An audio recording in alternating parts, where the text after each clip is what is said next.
We interrupt this program for a special news bulletin. 1979, when it all started. This was Sublogic Flight Simulator on the Apple II. We couldn't believe it. Look at the frames, one frame for every half a second. Then Microsoft bought it and came up with this. This was in colour. Okay, 2 or 3 colours mind you, but it was brilliant at the time. Look at those frame rates. And then Microsoft version 2 came out. Look, you could even land in the carrier and fly past a ship. That was obviously in a shitty Tandy TRS-80. And this was version 3. Then they came out with version 4 and version 5 and version 6, all the way up to where we are now, which is Microsoft Flight Simulator X or 10. Then Microsoft disappeared, announcing they wouldn't be developing any more flight simulators. At E3 earlier today, they came up with this release footage of their new flight simulator for 2020. As I'm showing you this footage, I have many questions. Clear your mind of question. Shut up, Yoda. Now this image looks incredible. The sky looks really, really good in this footage, as does everything else. Now they say this is going to be released on the Xbox first. I can't see how this is going to run on the Xbox, but I do like the fog. And this picture here, it just looks real, easily.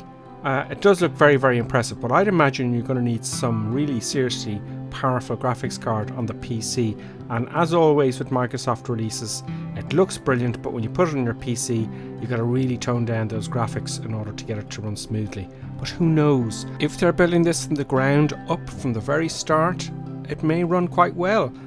In VR, look at that picture, that's insane. Is it going to run in VR? Is it built? That's the main question I have. Is it going to be built from the ground up to take all the use of all the power of the computers we have today? I always wanted this graphic effect. Look at the fog on San Francisco. It just looks incredible. Now, we've no details yet, but I'm going to keep you guys informed as I hear stuff from Microsoft, and I'm very, very interested in this. Now, these P3D and X-Plane are the kings, are the big boys in the block, and now Microsoft are back in the game. Now, I have a theory, okay?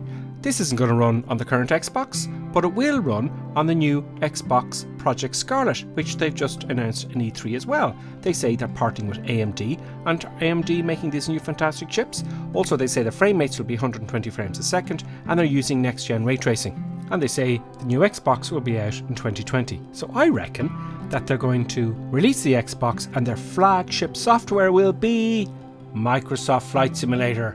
And I'm hoping it's going to look insane. Certain are you? Yep.